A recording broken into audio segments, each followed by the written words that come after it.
Welcome to Ocean School. This is the third episode of Ocean School as part of Ocean School Collective's artist of residency at the Gettleman Environmental Artist Residency, sponsored by the Rocky Neck Art Colony, that is happening in September 2025. We're in the middle of it. We're in about week 2.5 of a month-long residency. And this is a continuation that started in episode 1 with an introduction to the project. Episode 2 had introduction to ocean thinking, which is what the Ocean School part of the project is about. It's devoted to promoting an environmental ethic called Ocean School through our art collective's experimental residency that lasts a month that uses speculative fabulation. Those are words that if you're interested, you can go back and listen to episode 1 and 2. So I'm very, very happy here to introduce these wonderful 2 guests to the podcast. Here is Maria Patricia Tinejero, a very dear friend of mine. We've been collaborating together for, I would say, 14 years, since we met in 2011. And Patricia is one of the members of the Ocean School Collective. So in this episode, we'll be able to be introduced to yet another member of the collective. We're so happy about that. And over here is Dominique Walmsley, another dear friend who lives in Seattle, was born in South Africa, trained as an architect, and also a practicing psychologist. And we met through philosophy. All 3 of us have met in various places around the world, beautiful places in philosophy conferences. And Dominique is here presenting a paper at a conference in Boston, at Boston College. Mm-hmm. And we'll be traveling to our dear friends, the Pacific Association of the Continental Tradition in Alaska, in just a few days, mm-hmm. right, to present another paper on the wild in Alaska. So in a way, starting with ocean thinking, Patricia is from Ecuador. That is a certain part of the ocean. Think of the Galapagos Island just off the coast of Ecuador. Dominique, coming from South Africa, is a different part of the ocean. It's a mm-hmm. different part of the world. And we met in Alaska, Sitka, Alaska, and we went on a whale watch. Mm-hmm. We were roommates for a 10-day philosophy conference, and it was magnificent. And then we've met at many other conferences. Mm-hmm. And the 2 of you met in Bogota at another one. So there's many, many connections here. So ocean thinking, that idea that we can go across the land and reorient ourselves and how we all touch each other through the ocean. In a way, we're doing that here.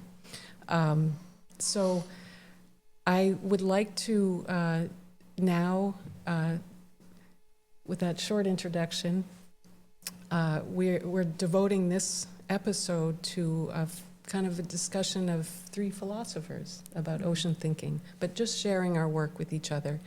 And we'll see where the conversation goes. But first, I want to turn this over to Patricia to introduce herself and her work and her role in the collective, including your office, your chief officer designations for all of us. Thank you, Patricia.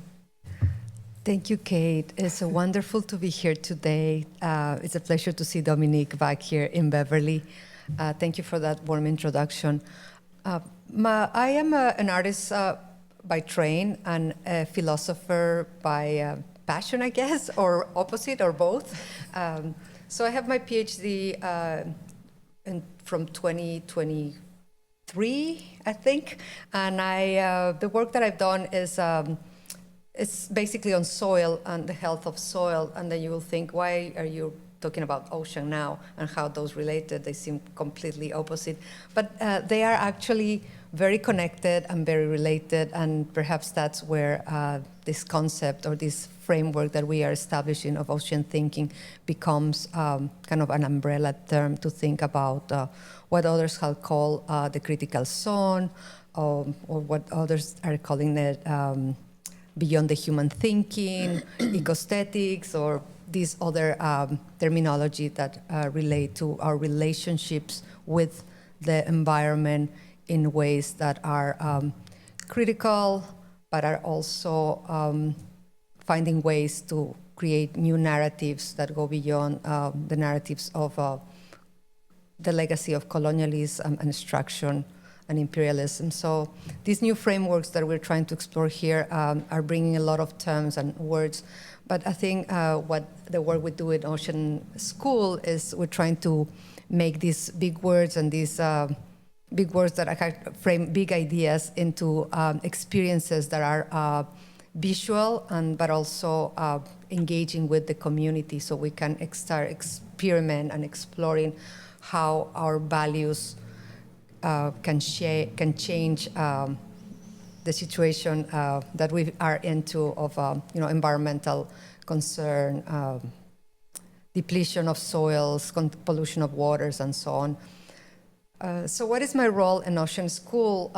In Ocean School, I've been labeled the officer of and the keeper of seeds, a sea vault. So I keep seeds, and seeds are beautiful for metaphor as well as for what they are in their forms.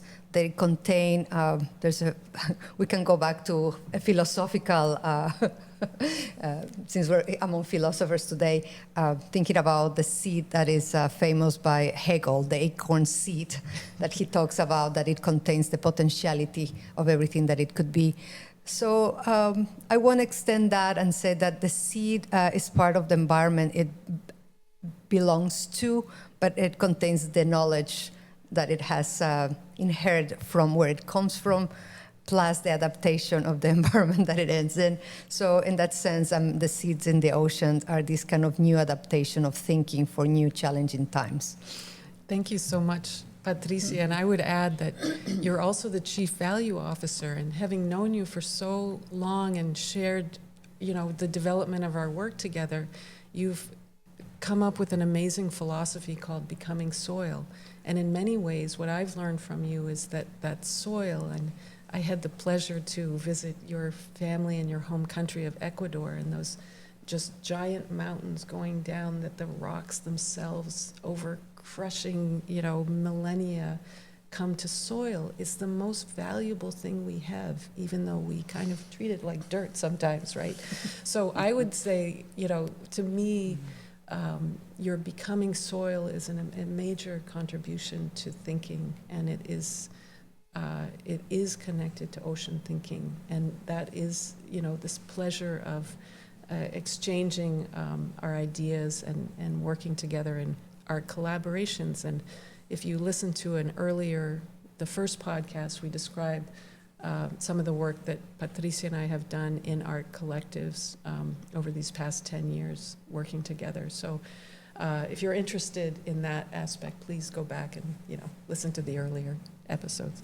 Anyway, I want to along with the seed vault, if you want to say anything more about Becoming Soil and its connection to ocean thinking. Well, Becoming Soil, as a philosophy, is like, right, is an ethics that highlights process over finishes or beginnings or ends. So it's the process of, I'm also in the collective called the Officer of Decomposition and Decay being this important process of returning nutrients to the soil in the case of plants and material matter.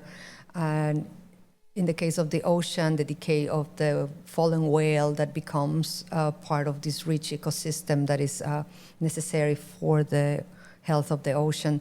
So Becoming Soil is this becoming of, part of, but it's not just the becoming of, it's the way in which we become, which becomes the ethical becoming, the choices that we make.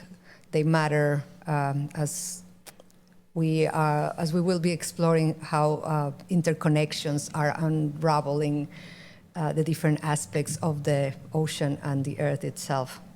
Thank you.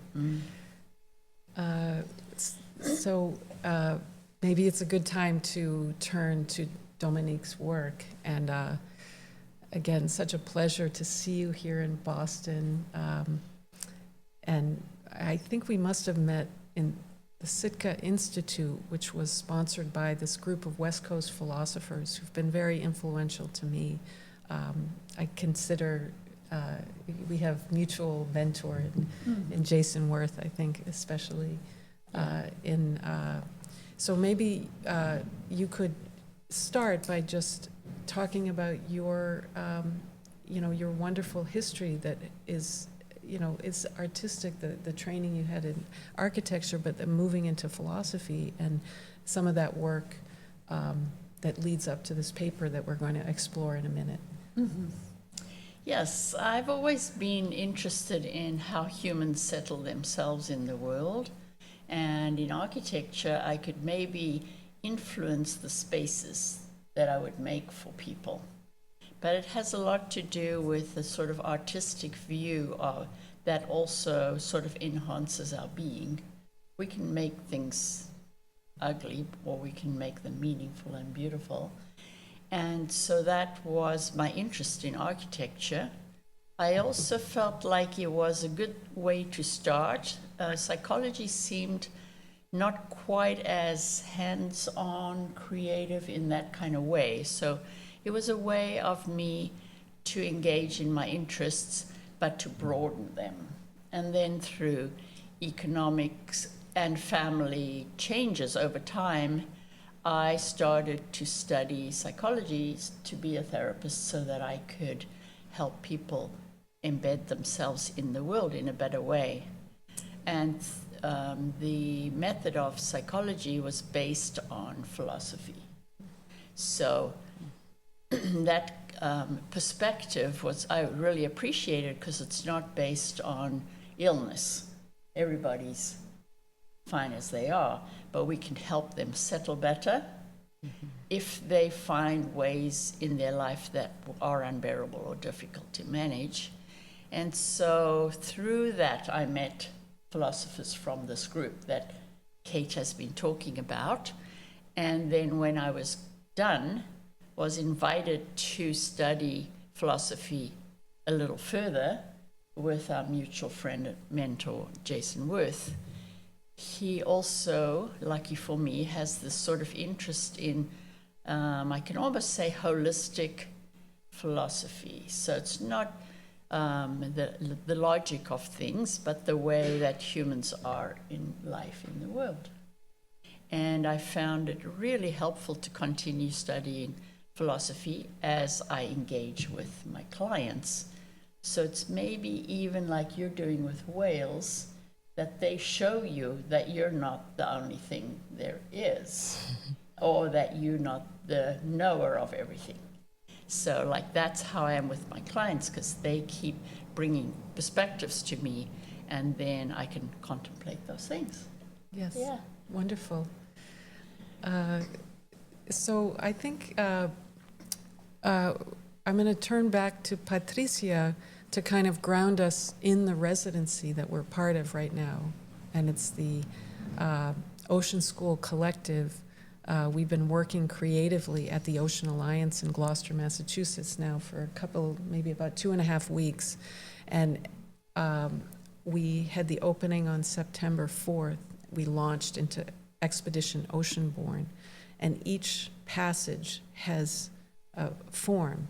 You know, we leave, we're at the shore, we go out into the sea, we dive down, and we come back through transformation. So we happen to be in the part of the residency called Betrayal and Transformation. And as part of that, Patricia has written a beautiful text that she shared with the collective yesterday. So I thought it would be nice to introduce that. If you don't mind reading that, thank you. I'll be very happy to. Thank you, Kate. So the residency kind of follows a little bit of a Greek tragedy format. And why, you will ask? And in a way, it's because Kate mentioned a minute ago this idea of a speculative fabulation as a method for thinking. And we thought it would be a great way to explore this method of thinking using a format that is kind of familiar, but we kind of adapted to our contemporary time. So I will share some of the preliminary notes for this second act of our play. Vast night unfold above the glow of glass towers, where Ocean-born second act opens as an ethical inquiry. What binds us when betrayal seeps in like microplastics, invisibly poisoning the currents of trust? Just as plastics drift through the sea, inside whales, fish, even the salt we taste, betrayals contaminate our inner lives and shared connections. It is what Isabella Etranger has labeled the cosmopolitan encounter, and that we are conceptualized as part of what we define as betrayal. Betrayal becomes the toxic residue of broken bonds, inseparable from the pollutants lodged in our ocean bodies and in our own, circulating through the web of life and eroding kinship across the species and scales. Yet betrayal does not remain a human drama. It brings us into contact with what Stranger called the radical alterity of non-humans. The stranger most unlikely, not in us, not only human, but others also, all the entities that make an act. And I quote from her, "The pluriverse of beings, the caribou, the sea, even chemical reaction and scientific concepts are ultimate strangers. To take them seriously is to recognize that politics is never solely human, and that these others must enter our ethical imagination," end quote. So I think I'm going to stop now, and then perhaps I'll read a little more if, depending on where we go with the conversation. But I think that's a little teaser for betrayal for our expedition. Yes, thank you so much. And I did get a teaser of the text to come, and I want to get back to that as well. And I think, for the audience maybe who isn't necessarily practicing in the philosophical tradition, the way that we as philosophers play with different ideas to share them. Isabella Stenger, did you quote her in your paper? Isabella Stenger. No. But the audience might hear these names, and they're philosophers who are adding so much to the conversation, to the non-human. And the pluriverse, these are some new terms, but they're very rich. Philosophers love them. And we the pluriverse for us in ocean thinking during our ocean-born is with, for example, the whales being part of the universe that's only around the human. We can make it a pluriverse by entering into the world of the whales. That's just an example. And the caribou, as she quoted, is another world. So this takes me to something like the way that we sometimes separate the human world from the wild. The world of the ocean is the world of the wild. And this is a segue into our beautiful community called PAC, the Pacific Association of the Continental Tradition. The way that they run the conferences, they pick one word, and everybody in the conference writes a paper according to that word. And they travel around the Pacific Rim from Seattle to San Francisco to Los Angeles to Hawaii and to Alaska. And this year's conference is in Alaska, so it's on the wild. So if you want to share with us this paper that you're about to deliver to all of our dear friends up in Alaska, and take us into a slightly different direction, but very much in synergy, so that we can kind of open up a conversation. Sure. Well, I took the word wild and then was reminded of the writing of Gary Snyder, where his book, Into the Wild. And I start off with a bit of an explanation of what he meant by wild. And wild includes everything, including humans. And in particular, writing about that to show that we aren't the most important. It's all a big interconnected web. And us making ourselves more important actually distorts wild. So I used that word even though it wasn't their intent. I'm interested to see what other people write. It's a very exciting moment in which we choose this new theme. So we suggest things and then everyone votes. And actually a couple times ago I got my topic to be voted on, and What was that one? Home. Oh, It was called Home and Homeless, because I wanted to show, to talk about indigeneity, and especially in the area where I grew up in South Africa, that kind of idea. And I have a friend there who has been working on indigenous architecture. And so I thought I could do a philosophical version and he could then show practical pieces. He wasn't able to come because of visa issues, but anyway, it was very exciting. And I think that those folks helped me really think a lot deeper, and then I have the privilege of presenting a paper. At these conferences, everybody has to present, because that's why philosophers go to conferences, because they earn their living, really, and they have to keep publishing. And so we can discuss with each other. And anyway, it helps my thinking, but I'm not a philosopher in that way. Psychology originally came out of philosophy. So they say I was inducted to the group. So yes. I feel very fortunate. So I'm going to read just a little bit from my paper. The wild, Snyder's intuitive formulation, is a balanced and respectful interconnectedness between all things, natural, human, material and non-material, things that are intuited and felt, and things that are sacred. Jan Zwicky, attempting to put words into the concept addressed by Snyder in The Practice of the Wild, said, quote, "Nature is the tendency in things to be what they are, and in that tendency to present themselves both as distinct and connected. Being truly part of the wild requires commitment, we realize.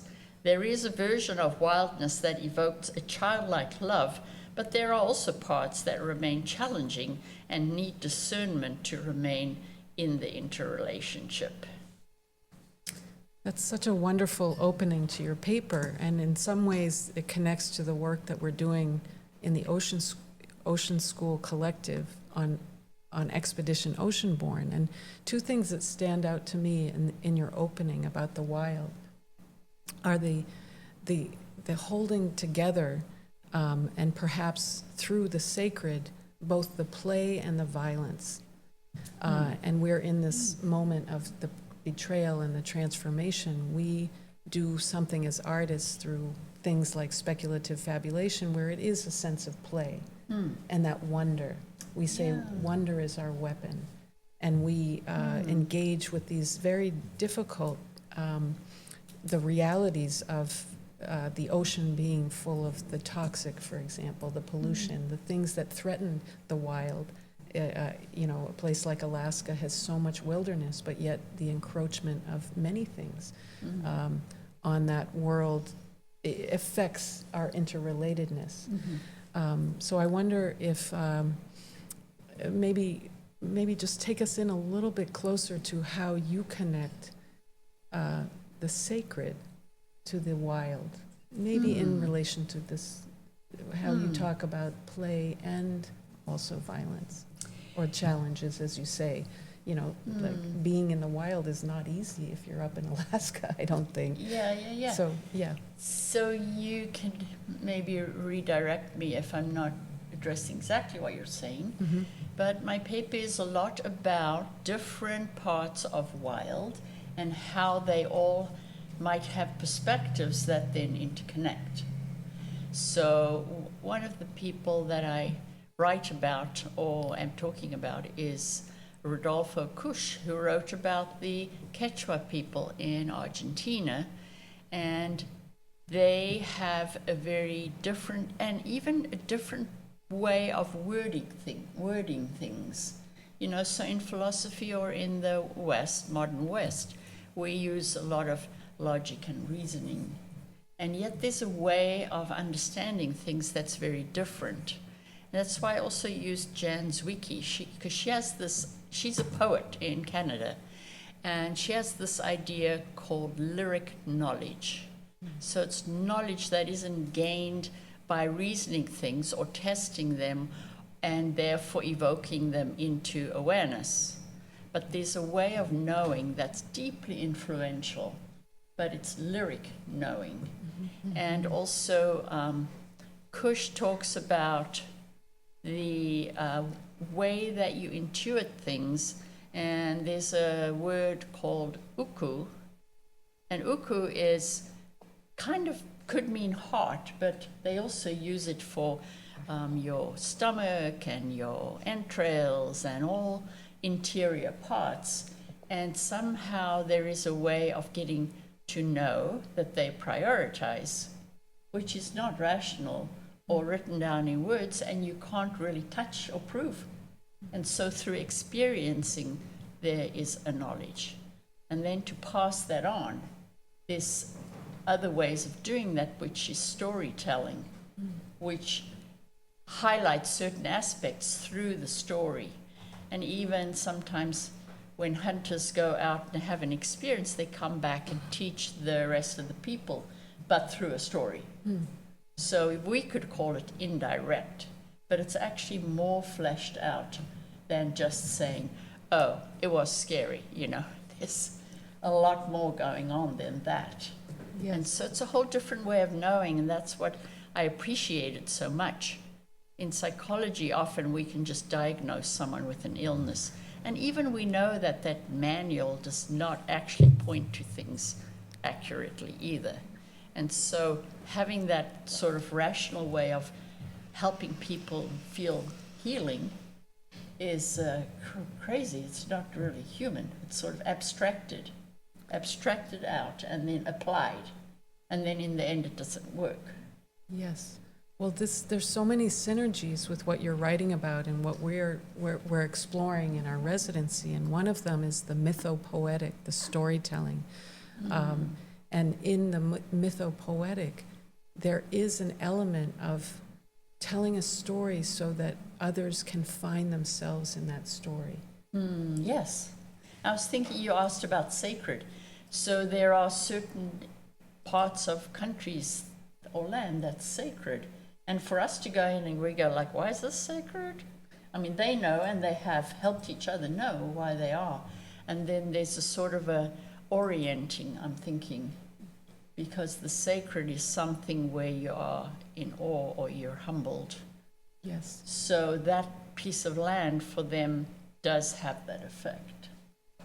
Yes, and we can talk about this too, right? Because when we talk about the whales and our songs there, and we're trying to see how they are also having a sacred, you know, whales travel around the ocean, so they don't live in one place.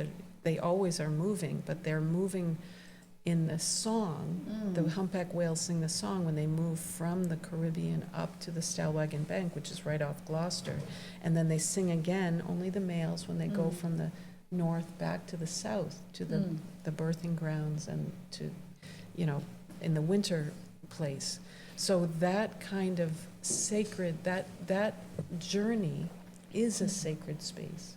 Yeah. And so when, you know, the humans, when we have noises and pollution, we are engaging and we're putting ourselves in a sacred space too, in the wild. Yeah. I will tell you a story because you're working with the Quichuas now, and Quichuas are a group of people that extend from, you know, Colombia down to Argentina, and they have many versions. And in Ecuador, there's one kind of Quechua people. But then part of the Quechua, there's the huacas, which are huaca is the sacred piece of water. In Spanish, we call it ojo de agua. And the ojo de agua is what connects to the it's maybe what we can speculate that the well connect with the interior land because it's the water that goes around underneath the ground and goes below and travel all the way down. It is the sacred water. So I love that you talk about the quechua. Then I thought, oh, this is the connection of the sacred and also the uka, because the waka is an interior. Normally they're like little underwater sources that kind of bubble up into the surface. They belong to the aquifer, so to the larger system of water. But it's the inside of the earth, so it's the uka of the Pachamama, you know. So the waka, the waka is that sacred, which I thought it was very wonderful, and it just came to mind. That story that I just wanted to share with you. So, yes, I love it. Wow. And we talk about going into the belly of the whale and that kind of gut thinking. It's not logical thinking. There's something about the gut that touches us. And this, even going back to Epicurus about the health, we can tell in our gut if we're, what's off. Yeah, and even now in psychology, there's a great understanding of the serotonin that actually starts in the gut, and there's more going to the brain than the other way around for messaging. Yeah, and we've been so narrow and really a disservice to ourselves. Even though that effort to be logical and rational, I can see that was an amazing heroic effort, but we have to grow back out. Excellent. Yeah.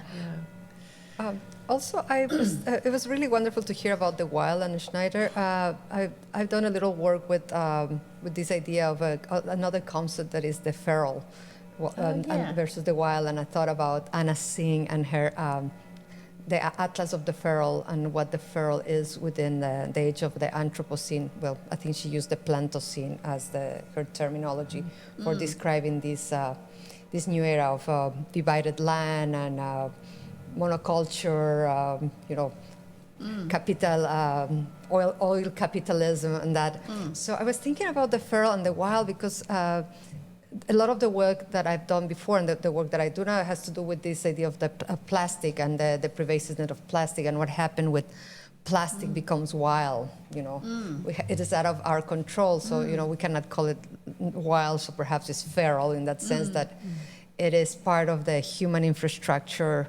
And you mentioned something about, what we had built. So it's part of what we had built, but it has gone out of our control. So it's, and I was thinking, wow, so how do we come to terms with some of these things? How do we grapple, it seems that it's uncontainable in a way, and in many different ways, like outside our bodies, but also inside our bodies. So this is something that just came to mind for me, and it's just a moment of what do we do? Is that part of the betrayal that in our group now we're trying to kind of explore through the experience of going into these expeditions, theatrical expeditions, offering these narratives to engage, the local community and perhaps beyond. Yeah, and I think the feral, like the wild, we talked about in the collective even yesterday about the microplastics hitting every corner of the earth and every body in the earth. There's traces of microplastics in every living thing on every corner of the earth. So that all-encompassing toxicity is just the world we live in. It is as it is. And to be able to, we live within that betrayal, and how are we going to, or if is it possible to within that truth of that to still transform? Yeah, I think of, how we humans think the land is the most important thing. But I was just thinking about the sea. The ocean actually transported that plastics everywhere. Yes. And there's some countries that probably don't have plastic things yet. And yet the ocean would bring the plastics there. The water is more mixing things up than the land. Yes, But and we live on the land, so we think the land is the important. You know, Walt Kilmer has a beautiful quote when she talks about the river, and she said that the Ogonanda River is completely polluted, and the water still, like exactly what you said, is moving the pollution out. And then she said, it's not the fault of the river. The Yeah. river is doing what rivers do, which is Yes. to flow and to Yeah. go where it needs to go. But Yeah. it's like, now we had add this layer of human intervention that has not been favorable for the majority of beings in the planet. Yeah. And then and the river still is a river, and that's what it does. So the ocean is an ocean, and that's what the ocean. But Yeah. in soil too, soil cannot process the microplastic either. And actually acts because soil becomes a sponge that collects, from carbon to microplastic to other pollutants. So it absorbs and it retains, and it goes directly into the nutrients.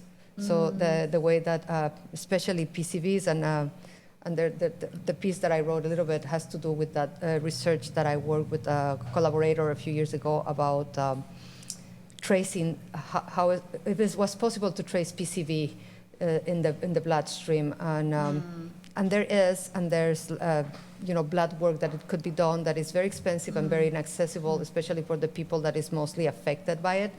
But these scientists created this interesting method of doing a little test on the tree bark to test how far the PCV is from a contaminated site, how far it spreads out.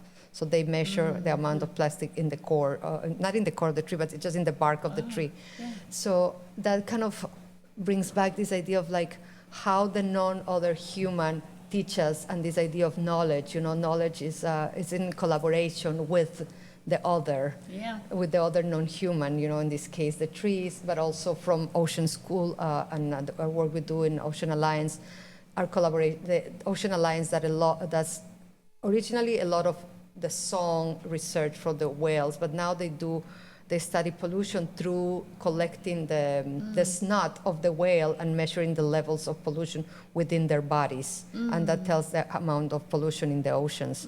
So that is like they become. It's a language that is like you talk. It's not these words. It's not a language, but it is a way of communication that has this other structure. That is telling us all these other things that we are perhaps not paying enough attention. It's interesting because of this idea of betrayal. I'm thinking of human betrayal. You have to get a whole bunch of other people on your side to betray somebody. And so the spreading of a way of thinking, maybe, but then also, is that also just part of wild? It's maybe reality, but we call it betrayal for a reason. It's like a big shift, maybe a sudden shift, in that we were ambling along and then suddenly you realize everyone's against us. Well, but it's about community too. it's about community. In community, we feel whole and we feel supported, and that's what we really need. Well, maybe it goes to that gut feeling. If we say that the betrayal is something that we feel in the gut, and if we are talking about whales, because that's what we engage with, where they are feeling something in their gut, literally, that's what the Ocean Alliance measures, is a toxicity. So it's a real feeling. When the betrayal is always part of great stories, Yeah. right? Yeah, and we call it a betrayal. Maybe it's just a shift in, I don't know, the river is going down, just what the river does. But I think it's important for us to think about as humans who know that community is really helpful. It's hard. Life is hard. And it's a little easier when we can understand each other's perspectives and value even differences and things like that. It works better for us. It's very hard to get a grip on that. You think about how wise and smart we are now, and then we still go like, oh, you betrayed me, It's painful. Yeah, and maybe also perhaps this idea of a promise, is a betrayal and the idea of a promise. And if we have, I was thinking the other day, we live in a beautiful area, and I had the opportunity to be in a lot of beautiful places in the United States and abroad. You know, I'm thinking, wow, the world is such an amazing, beautiful place. You know, it's like it's full of wonder and beauty, and at the same time, we are kind of we're exiting this beautiful world more and more as we create more impermeable surfaces, as we kind of, you know, reasoning as we keep paving stuff and just kind of, you know, taking over every type of ecosystem and just turning it into, you know, mine or bigger cities or whatever, you know, we just kind of, and it's like the exit of the paradise, as in the Bible, is like, we are still exiting paradise. It seems like the kick out of the paradise was not an immediate thing, but a process that we are kind of building out. Yeah. And we betray ourselves, so perhaps the betrayal is not as individual, but as a collective, you know, species that we haven't been able to come to terms in how to play nice with each other. And we betray our own survival somehow, or not even survival, but quality of life too. You know, like how do we live every day from, you know, grueling competition and life that is so fast to extreme poverty and war in other places. So, you know, like we have everything happening, and we experience that vicariously somehow because of the news, or directly in many cases, but it's like, have we betrayed ourselves? And I don't know if that's Or the question. Pachamama. All Pachamama. Betraying Pachamama. Yeah, we float above the earth, and yet the earth could be such a comfort. Yes. But it's hard to figure out how. I know. And I wonder if this is a good time to go into that second part of your text, Patricia, which is so beautiful, to bring us back into Expedition Oceanborn. Okay, so I will read the last part. As the second act of Oceanborn asks to acknowledge that every decision, every convenience carries consequence borne by others, human and non-human alike. This is not a metaphor, but an ethics, a form of ocean thinking, an insistence on recognizing those actors often excluded from the political imaginary, marine creatures, degraded ecosystem, and even silent materials that persist beyond their intended use, such as the PCVs, to stay with us. And we confront the toxicity in all its form, how betrayal absorbed from culture, family, and ideology circulates outward until the weight is made visible. The pressing question is, can we dissolve what corrupts us, betrayal, loss, regret, so that we might once again become bodies of water, bodies of soil, enough and wise enough to heal? Such as an ethos is an approach that insists that betrayal is not isolated, but a systemic condition requiring collective action and attention. It challenges us to imagine new forms of belonging and responsibilities, ways of weaving and unweaving life together without sacrificing the most vulnerable. Very beautiful. Thank you. Yeah. And Dominique, I wonder if you can share with us at the end, maybe your conclusion even, just to share, give us a little, you know, in the paper, kind of how you bring these ideas to a finale. I don't want to bore you with too much. So maybe I'll start here. What then is the foundation on which they can rest their knowing through the interior? The example of the Quechua shows an abiding in the principle of a priority ordering that doesn't have an origin in the sense data, but is grounded in an archetype. So sort of forming a method for people to settle on a way of knowledge, maybe something like that. Knowledge can not be categorized, but can be actualized by ritual. And a lot of my paper is about that. I think of storytelling even being ritual, or dance, or something like that. It is lived through the subject and transmitted by him or her. So through the ritual, the person that's trying to transmit the knowledge uses those, it passes that on. The act of knowing happens when internalized by the experiencer and has changed him or her, and as Kush wrote, quote, making something grow in him. Through living, the person is compelled to engage with the world and then to pass it on. But passing on is like telling a story through expression in rituals with known quadrants of possibility. Early on in the paper, I wanted to make sure that ritual is something that all humans can join in on and are compelled because it suits that community. So I want to be part of it because it makes sense to me, but I don't have to be the deep thinker. There's always the deep thinker that will figure out how the history as well as what's meaningful to the culture.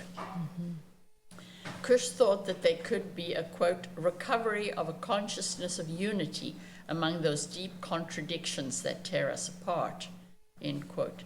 The way of seeing for the indigenous people of America, quote, predominates emotion over the act of seeing itself. One sees to feel.